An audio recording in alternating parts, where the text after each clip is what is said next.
What's good, Badger fans? We are back with another edition of a Shot of Wisky podcast brought to you by the good people at New Amendment as a part of Beyond the Big Ten Podcast Network. You can check us out on Spotify, Apple Podcasts, or anywhere you get your podcasts, and on YouTube and all other socials. That's Instagram, Twitter, and TikTok with the handle at Beyond the Big Ten, not spelled out, but just the number 10. I am former Badger All-American Jordan Taylor, alongside my dog, my guy, former Badger All-American, 2011 second-round pick, 8-year NBA vet, the one and only Jon Leuer. Johnny, what's happening, baby? You good? I'm good, man. I'm good. How are you? Been better, been worse, man. It's, life is good. I can't complain. Still out in London. Tell me one good thing about London right now. What this time of year? Oh man, see, you got this is we have to do this in the production meetings, my man. You can't just spring questions like that on me. You know what I'm saying? Nah, but London right now, it's fashion week. It's fashion week in London, so the city's buzzing a little bit. You know what I'm saying? I haven't experienced much of it, but it is fashion week. So yeah, it's good, man. What about you? Since you asking me off the cuff questions, what's good in Tennessee? Well, before I get into that, I know that nobody is asking you to be a part of Fashion Week in London, so I'm just going to throw that out there. But life is good. Life is good here in Nashville, man. I'm enjoying it. It's been good. First of all, hating only makes your situation worse. I think we all know that. And I didn't say that nobody didn't ask me to be a part of Fashion Week. I just said I haven't been a part of it. But there is an R&B party, Fashion Week party that I was invited to tomorrow, I have so I might pop in and do my thing. You know what I'm saying? Wear your Pharrell hat? Yeah, I might if I want to. You know what I'm saying? If I want to. You know what I'm saying? Anyway, man, good, weird. Well, interesting week for the Badgers, up and down. Obviously started off with the Nebraska loss that had many fans, us as well. I'm sure the coaches, players, just one of those losses that you want to throw away and forget about for all of eternity. And then followed up by a win against Michigan. And then today, we're recording this right after the Rutgers game, man. So let's jump right into it. Let's jump into the X's and O's. Loss in Nebraska. Jumped out to a 17-point lead. Played the way we should against a team like Nebraska on the road. But we're going to start with the things that we don't like, as we always do. So I'll lead it off first. And the biggest thing for me about that game was the late game execution. Obviously, we know the Big Ten is tough. You can jump out to 17-point lead. Every place is a tough place to play. And late game, you have a chance to win the game on the road. They went to a similar play with Brock Connor with kind of a ghost screen or a screen to get a mismatch with Chucky. And Chucky didn't quite use the screen and settled for a step back jumper with, in a tie game when he could have attacked the rim or got a weaker defender. So for me, that's twice in 4 games. He did it against Penn State. Coach Gard drew that up against Penn State. And one time they got the switch, Chucky hit the 3. The next time he didn't get the switch, had a tougher matchup with, I believe, Jalen Pickett and wasn't able to hit the 3. So that's something for me that it kind of hits close to home because I ended my career in a similar situation against Syracuse, not being able to execute in a situation like that. But that's something that has to get cleaned up, especially when you're going to play, one possession games over and over and over again. Right. And you're right. It has happened a few times, but the ball is going to be in Chucky's hands when it comes down to it late game. I mean, you've been in that situation, right? Even every late shot clock, it's coming back to point guard and you're supposed to go make a play. And sometimes you're the hero and sometimes you're the villain that everybody pours it on after because you missed it. The one thing I'll say about Chucky, though, that I love is that he's never not confident taking that shot. Whatever it is, whatever the situation is, tie game, down 2, he wants the ball in his hands. We saw that last year, obviously, when he was a freshman in the Purdue game, hitting the bank 3. So you know what? I'll live with Chucky taking that shot. What do you think areas we could improve on in late game execution as far as running different action? Obviously, the ball is going to be in Chucky's hands eventually, but where do you see we can improve? I think it's just the attention to details, man. I think any good team, you're not going to get too complicated in late game situations. You're going to get the ball to your best playmaker, at least your best player with the ball in their hands, and you're going to put them in a situation where they have an advantage. So I think it's one of those things you saw in the Nebraska game. Coach Gard, they had the camera on him right at the end of the regulation, and you could see he was frustrated with Chucky not attacking the basket in that situation. But I think even more so, like, Connor has to come out there and really set a screen. You see it all the time in the NBA, as you know. LeBron or Kyrie, Luka, they're going to call 3 screens until they get the matchup they want. Right. And right. I understand it's a different game. It's college. But that's somewhere where Connor has to come out there and hit his man and force the switch, and Chucky has to run his man off, because it's a way different look when you have a weak defender, even if you settle for the step back 3 at that point. You know what I'm saying? It's just a way different look with when you have a mismatch, as opposed to having someone who's the best defender on the team. So I think regardless of the decision if it's Connor or Chucky or Tyler, whatever decision they make, I think you have to search for the right matchup and execute the play the way it was intended to be executed. No, I agree with that. And I think, you touched on possibly getting downhill more. That's maybe what Coach Gard was looking for in a situation like that, right? Because you put pressure on the defense, put pressure on the rim. Maybe you get a foul call. That might be something as we move forward that we see him do more as a point of emphasis. It's, hey, in these late game situations, right? We know you like to get to your step back, maybe try to turn the corner, make a play, get fouled. That might be an area of improvement. No doubt. And I think we have to remind ourselves that Chucky is a sophomore, right? Like, so this is, again, as someone, both of us who have been in these situations, like, I think you almost kind of fall in love with the stuff that you work on in the summer, as opposed to just making the simple get downhill play or whatever it is. And like you said, Chucky can make that shot. He's made that shot several times. But I think, it's just one of those things that is a teaching point. Unfortunately, it comes in a loss, but it's something that you have to be excited about to have someone for the next couple of years, at least, who's willing to take those shots, make or miss, and just keep taking them and keep taking them. And then, as you saw in the game against Rutgers today, they kind of switched it up and went with Connor Essegian down the stretch. So you have a couple of guys who can do that, man. So, I mean, it is what it is. It's a tough loss. We crumbled in overtime against Nebraska as well. But the Big Ten is tough to win, man. We have to find a way to get that home court advantage back. But it is what it is. But they're talking Michigan. They bounced back during the week with a nice win against Michigan. A little get-back game, as we talked about. Obviously, the highly anticipated rematch there. Hunter Dickinson. One thing I don't like is Hunter Dickinson. He is, I was gonna beat you to that one. Yo, he is. I love guys who talk on the court. I love it. I love guys who get fiery. I don't even know what words I can use to describe him that are going to get cleared by the FCC right now and by our providers at the new amendment. But yeah, I just don't like dude, man. I just don't like him. No, he's an idiot. I think that word can pass.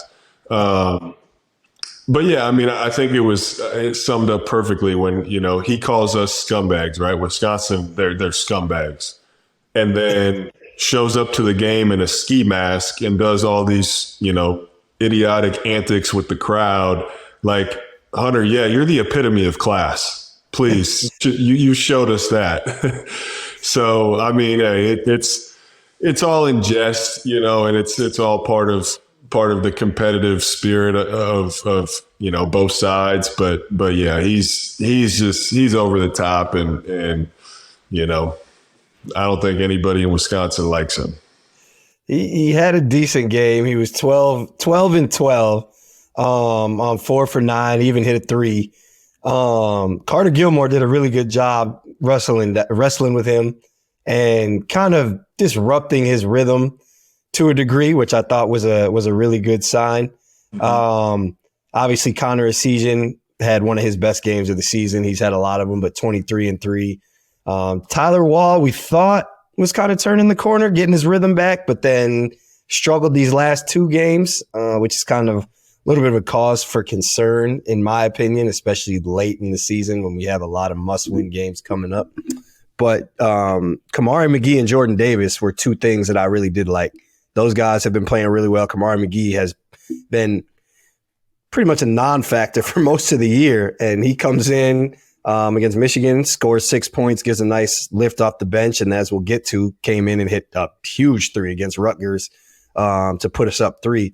But those two guys, there's a lot of things to be excited about. It just seems for whatever reason, we just can't quite turn the corner with this team. And I can't put my finger on it as to why.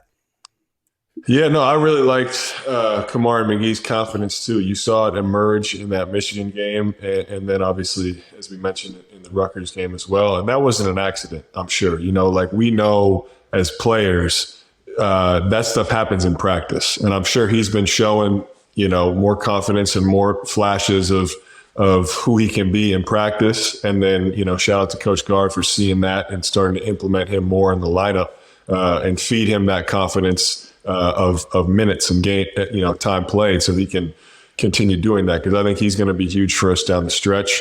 Getting a lift from him off the bench will be great. One other thing I liked in that Michigan game that you haven't mentioned yet was we owned the offensive glass. I mean, that was the best offensive rebounding game we've had all year. And it was just out of sheer aggression and determination. And I'm watching it like, man, that's Wisconsin basketball right there. Just how hard we were going to the glass and getting extra possessions. And when you do that, you could see it just deflates and demoralizes, you know, the opposition. And Michigan was like, oh man, here they got another one. Now we got to play defense again. And that's been a staple of our program. And that was a great example of it. Not only that, but it makes shooters more confident. You know, when you're out there having a rough night, like against Michigan, I think we were, 3 for 11, Max Klesmit, 2 for 11, Tyler Wall, 1 for 9, Chucky. We didn't shoot great, 33% from 3 and from the floor overall. But 15 offensive rebounds. When you're not making shots, it gives you more confidence to keep shooting. Like when I was playing, if I'm not making shots, I know you and Keaton are down there potentially cleaning stuff up, and Mike Bruzewicz, guys like that, cleaning stuff up where it's like, all right, the pressure to make the shot is released. You know what I mean? So that is a great point, and that's something that we have to get back to doing on a more consistent basis to continue winning games. Because again, moving on to Rutgers, the shooting was not great in that game either. Another 0 for 10, 2 for 7, a rough week for Chucky. Chucky and Connor Essegian, 2 for 17 in the game today. And then obviously, as I mentioned, the struggles before. Max Klesmit a little bit better, 3 for 8, but the offensive rebounds weren't quite there today. We did have 9, so that's a good thing. But I thought that, again, things we didn't like, Chucky can't get into foul trouble when you are struggling, because I think that really disrupts your rhythm as a player. And that was something that I thought in the first half, kind of coming off of a tough game, you get in foul trouble, and then it's just hard to get going again once that happens. Yeah, and that was another, I went on my rant last episode about the officiating. He got his second one, again, off of a BS charge call, right? Like he drives that, and unless it's egregious and obvious, don't call it, because that was not a charge. And that changed the momentum of the game. Luckily, fortunately, Kamari McGee came in again and provided a lift. Jordan Davis came in again and provided a lift. They combined for 25 points off the bench. Yep. When you pair that with the game before, they combined for 11. So that's 36 points off the bench between those two in the last 2 games. Now, if we can just get our starters to shoot a little bit better and we can mesh that together, I mean, I really believe that this team is capable of beating anybody. We can beat Purdue. They're going to be a number 1 seed. They're coming to our house next week, I believe. That's a game we can win if everybody's gelling and everybody's hitting shots. But like you said, for Connor and Chucky, and then when you throw Steven Crowell in there as well, who was 3 for 8, I think that's 5 for 20. What were we? 5 for 25, something like that between those 3. So, likely won't happen again. But, we just got to get everybody hot at the right time. That's what this time of year is about. Yep. You said 5 for 25 between the 3, Tyler Wall, Steven Crowell, and Chucky Hepburn. Yeah. We know that you made a lot of money playing basketball. Math was not your strong suit. You're close though. It was 8 for 20. Tyler Wall kind of saved it, but you were close. No. I said Crowell. Yeah. Hepburn and Essegian. Do that. Oh, the season. My bad. Okay, yeah. Okay, my bad. So my listening what is that, skills Jordan? clearly are 5 for 25.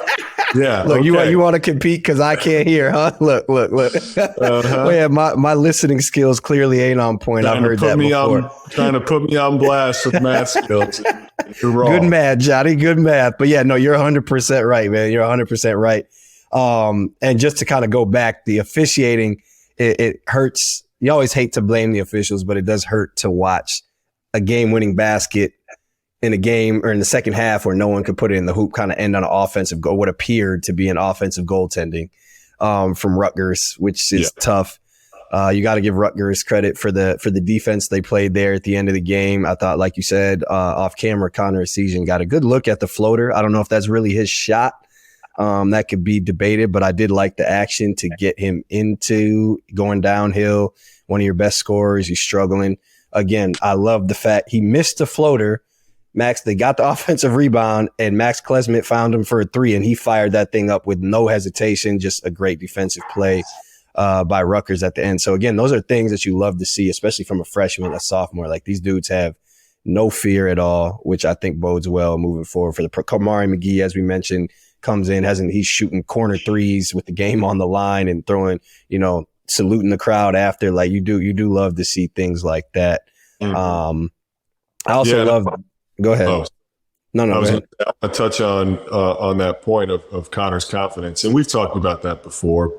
Obviously this game didn't go well for him, right? He's 0 for 10. I think it was, how about Coach Gard drawing up the play for him, still having confidence in him? Because honestly, if you look at it big picture, and especially over the last few games, he's been our best offensive player. He's coming off the heels of the Michigan game where he had a career high 23. And that game to me really showed his development, even during this season, how much better he's getting. He can score at all three levels. He's starting to get to the rim more now. He's starting to put it on the floor, finish through contact, hitting mid-range. He's efficient from three. He can make free throws. Tonight was a game you throw away for him, and I'm sure he'll bounce back because that's just the mentality that he has. But man, if you're not excited about him as a Badger fan, you haven't been watching him. Nah, 100%. 100%. He is a supernova, in my opinion, already for Wisconsin basketball, and it's going to be fun to watch him. I don't know if he stays for. Part of me, like, obviously we've seen what the departure of Johnny Davis has done to the program and kind of left a huge void in terms of talent. But I really don't. Coach Gard might get mad at me for saying this, but I really hope that Connor Essegian doesn't end up staying at Wisconsin for 4 years. And I want to see his game develop and into something, because I really think he has a talent and a knack for scoring the ball that will serve him well at the next level. I don't think he will be there for 4 years, man. I don't want to. Obviously, you never know how things play out. But shoot, I'd take him in the late first right now if he came out this year. Would you? Do you think he's that good? I do. I really do. I think and like I said, you see the development in season, and you can see his frame and what he could be. I know we've mentioned this name before, but Tyler Hero, he has. I think he has that type of game, and I think that'll show through as he develops, of course. And Wisconsin does an amazing job of player development, as we know. We were perfect examples of that. I think you'll begin to see, him just flourish over, his sophomore year, junior year, if he ends up staying that long. But, I think he's got a very bright future in the NBA as well. So if you're Connor Essegian right now, a little bit off topic, but if you're Connor Essegian right now, are you throwing your name into the draft this year? No.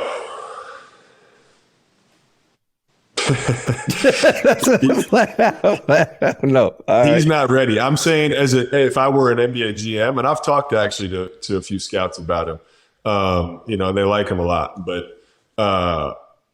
if I'm a GM, I'm taking a chance on him, maybe in the late first. But you want to come into that league and be ready for it, right? And right now, I don't think he is. Now, would he have time to grow and develop? Absolutely. But why not come back next year or after a junior year and be a top 10 pick? And, obviously that's more guaranteed money. and you will be prepared for all that is entailed in that league, because that's a big part of your transition is making sure you're ready. So I wouldn't put my name in if I were him. I think, and correct me if I'm wrong, but not only being more guaranteed money, but obviously the higher you go, the more a team is invested in you, as opposed to you've been a second round pick and you know what it takes to fight and scratch and claw as a second round pick, as opposed to being, 14 or whatever it is. So we, obviously we always joked if your name was Jon Leuer, you might have been top 15, but you were born in Orono, Minnesota, and not somewhere in the Balkans, man. But that's another story for another day, man. Yeah, man. At the second round pick, I had to scratch and claw about that to get an extra $2,000 guaranteed on my rookie deal. So yeah, that's not necessarily the best position. No, 100%, man, 100%. But let's move into scouting report, man. We're going to talk tournament. It's that time. We're end of February now, pushing the end of February, last week of February coming up. Mike DeCourcy, who we had right here on this show last week, and told us that if the Badgers lost to Nebraska, that would be potentially catastrophic. But he also said there was no formula for predicting these things.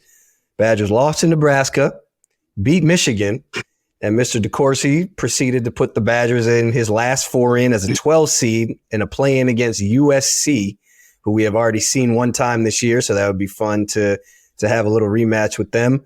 The loss to Rutgers will be interesting to see where he comes or has the Badgers coming in at next week, as we bring in Iowa to the Kohl Center and then go on the road against Michigan. And it almost feels now as if there is a formula to this thing, and that it's almost must win for these last four games with this loss to Rutgers. Or what is your opinion on it going into these last four games? I think we can win 3 or 4. I think if you lose to Purdue, that's not a loss that's gonna hurt you. If you can beat Iowa, you can beat Michigan, and then obviously beat Minnesota in that last game of the year, I think you're still in. And I want to give us props, because Mike DeCourcy had Wisconsin out, and then he came on our show and we gave him grief about that. And he put us as the last team in, and optics matter, right? So I think we got us in his bracket, and hopefully we can stay there by the end of the year. Let's see if you can scratch and claw for that $2,000 from Coach Guard. See if we get a bonus for that or something, like for talking Mike DeCourcy into a tournament bid, man. But no, you're right, man. I think you're right. It was nice. It was kind of relief to see that. It's a little disappointing to have the Rutgers loss right after seeing that, because just feels like a bit of a missed opportunity. I personally think that Purdue is a must-win game. If we're talking to solidify a place in the tournament, if we beat Purdue and Iowa, I think the Michigan game is kind of a throwaway game if you beat Purdue. I think if you beat Purdue at home, number one team in the country currently still, I think we're in the tournament, as long as you maybe go to the Big Ten tournament and don't do anything crazy. So if you get one in the Big Ten tournament and win Purdue, for sure you're in. But I think that Purdue game is a must win. I think that's the game you got to win. See, the reason I don't is because we have 5 quad 1 wins right now. Yeah. If we get Iowa and at Michigan, right, that's 7 quad 1 wins. I don't see us being left out with 7 quad 1 wins. I really don't. And then, like I said, obviously take care of that last game against Minnesota. Obviously, I think we can beat Purdue. I want us to beat Purdue. I'm just saying, I think if it shakes out where we get 3 or 4, I think we can still sneak in. See, okay, I would agree. I would agree with that. I think that, and again, we were 71st in Ken Palm this morning before the Rutgers game. So I do agree you can win 3 or 4 and lose to Purdue. But I think that, I guess what I'm saying is if you do beat Purdue, you're in. You're in. I think you're automatically in. I think if you win 3 out of 4, you leave it up to chance, potentially. And I don't think that's a place that you want to live in. You remember your sophomore year, my freshman year, going into that room to watch the selection, selection Sunday, and it was kind of like, we were sweating bullets, man. So if we don't, what we gonna do? I think I was ready for the season to be over. Oh man, the only thing I could think of during that, I'm just like, I do not want to play in the freaking NIT. No chance. Don't make us do that. Like, we got to host a home game. It's like we already had senior night. Now it's like, wait, no, just kidding. We still have another home game. I was like, God dang, I don't ever want to play in the NIT. Yeah, facts. That was back in the day where it's like, man, you'd rather just be done playing than have extra basketball. I feel like kids now might want to play in the NIT just to keep playing, you know what I'm saying? But I could be wrong. But back then it was like, nah, give me death or give me the NCAA tournament. Like, nah, we're not going to the NIT. Yeah. Cancun on 3 if we miss the tournament, man. Forget it. But yeah, no, 100%, man, 100%. But we will see where it plays out. We still have the Big Ten tournament regardless, so a lot of opportunities here besides the 4 games. But to me, that is the path to the tournament, is winning, beating Purdue, and obviously taking care of business with Iowa and Minnesota. And if that happens, and again, I think that Michigan game kind of doesn't matter. It was cool to kind of see us bury. I think we buried Michigan a little bit with that victory on Wednesday. So, you know, regarding anything miraculous from them. So that was actually kind of cool to see after what happened last year, man. So let's move into the word on campus. We were supposed to have a special guest for y'all, but, you know, after the loss, you know, he had to make some PR stuff, had some other obligations come through. So we will check back in with that at a later date. So it's just going to be me and you, Johnny. What we're going to talk about today is we're going to talk about the Gus Bus, man. He was at the Michigan game on Wednesday, making a lot of noise in the crowd. So given all these mishaps, quote unquote, late game, do you see anybody in this recruiting class kind of being that spark plug for the Badgers next year? Is it Gus? Is it Nolan Winter? What do you see as far as someone kind of providing a spark of life next year?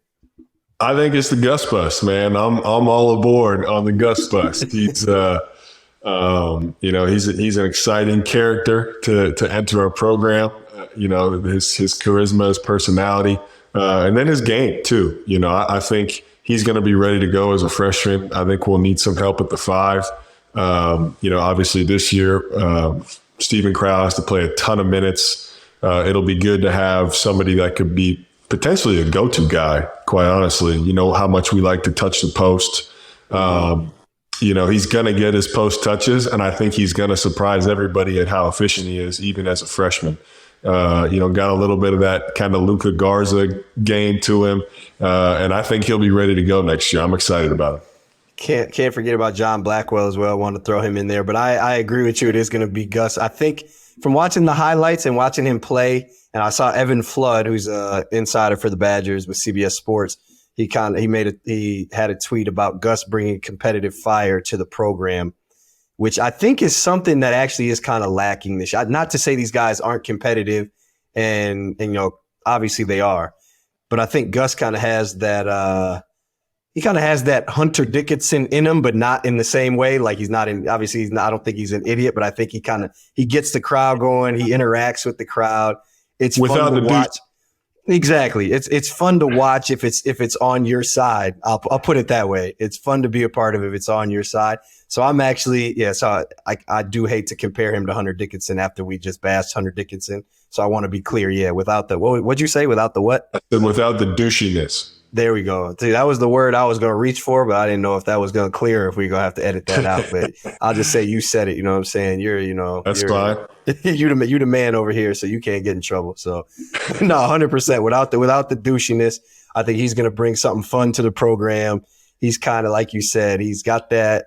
He doesn't really look like a basketball player, but he looks like a basketball player. He's got kind of a funky game. It's going to be fun to watch, man. So I am super excited for Gus Yalden to come through the program and see what he brings to the Badgers next year.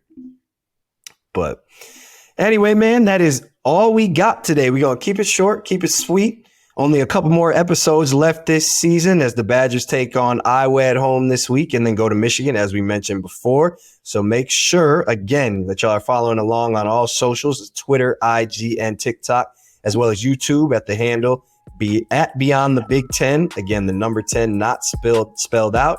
And be sure to stay tuned in for an inside look at everything Badgers as we head into March and beyond. Again, I am Jordan Taylor. That is my guy, Jon Leuer. we're wrapping it up, and we'll see y'all next time. Beyond the Big Ten is a network of podcasts that aims to be your go-to resource for all things Big Ten. We cover the entire conference with shows hosted by ex-players and athletic alumni, aiming to be your go-to source of information and entertainment for your favorite team. Hosted by ex-Big Ten players, media, and insiders, our podcasts are focused on giving diehard fans and those alums an inside scoop about the teams and people that make the Big Ten Conference one of the most watched and most talked about conferences in sports. We're excited to talk Big Ten basketball with you wherever you may be. Subscribe now.